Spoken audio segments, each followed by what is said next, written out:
एवढी इन्सल्ट तर आजपर्यंत माझी कोणत्याच लग्नात झाली नाही जी या लग्नामध्ये झाली।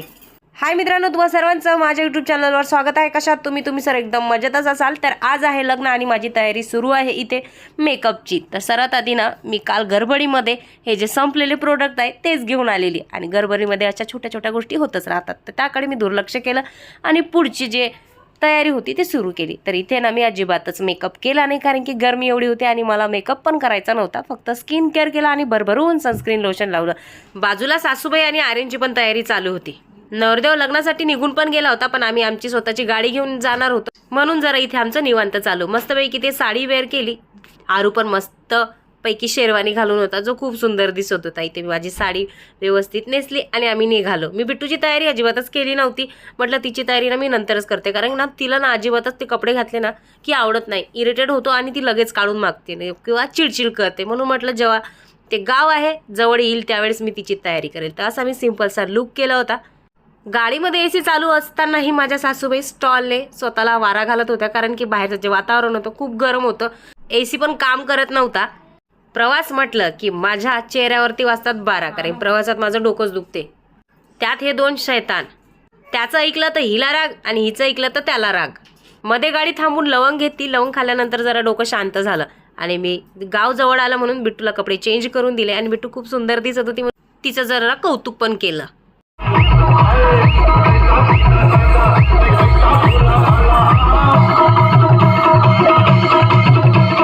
आम्ही बरोबर वेळेवरच पोहोचलो होतो। तिकडे डान्स चालूच होता आणि आम्ही मंडपात येऊन बसलो, कारण माझी तरी अजिबात इच्छा नव्हती आज डान्स करायची। आल्याबरोबर बिट्टूला लागली होती भूक, तर बाबांनी तिला मस्तपैकी बिस्किटचा पुडा आणून दिला। ती खाण्यामध्ये व्यस्त होती आणि दादी तर खूप खुश होती, कारण की त्यांचे नातेवाईक पण आले होते। त्यांच्यासोबत गोष्टी गप्पा करत आम्ही थोडा वेळ तिथेच टाइमपास केला। नंतर वधूवर मंडपामध्ये आले आणि स्वागत समारंभ सुरू झाला। त्यांचा स्वागत समारंभ सुरू आहे म्हटल्यानंतर मी जरासा आमच्या नातेवाईकांसोबत थोडासा व्हिडिओ बनवला। इकडे थोड्याच वेळात लग्नविधीला सुरुवात झाली आणि आज ना हे लग्न जरा लवकरच लागलं, म्हणजे 2:30च्या दरम्यान।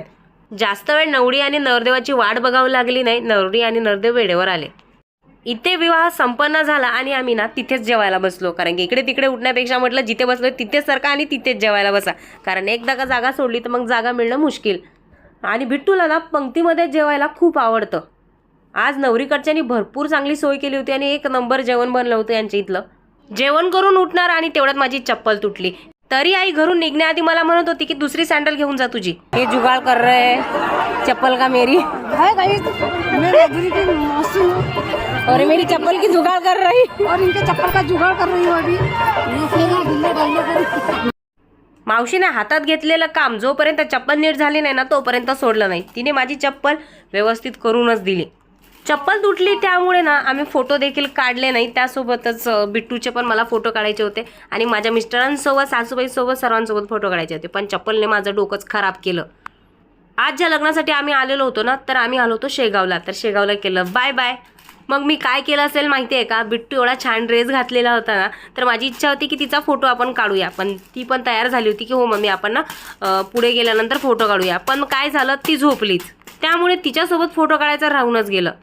गाडी मस्त पुढे फोटो काढण्यासाठी थांबवली। मी म्हटलं आता बिट्टू उठेल, नंतर बिट्टू उठेल। आम्ही सर्वांचे फोटो काढून पण झाले, पण बिट्टू अजिबात उठता कामा नये। पण मी पण तिला काही डिस्टर्ब केलं नाही, कारण की काल रात्री ना तिची झोप झाली नव्हती। संध्याकाळी आल्यानंतर मस्त चिकन धुवून दिलं बाबांनी आणि त्याला दिली फोडणी। चिकन उकडत आहे तोपर्यंत म्हटलं चला आपल्या चपात्याच टाकून घेऊया। तर असा होता माझा आजचा दिवस। ब्लॉग आवडला असेल तर लाईक नक्की करा। भेटूया पुढच्या ब्लॉगमध्ये, तोपर्यंत टाटा बाय बाय।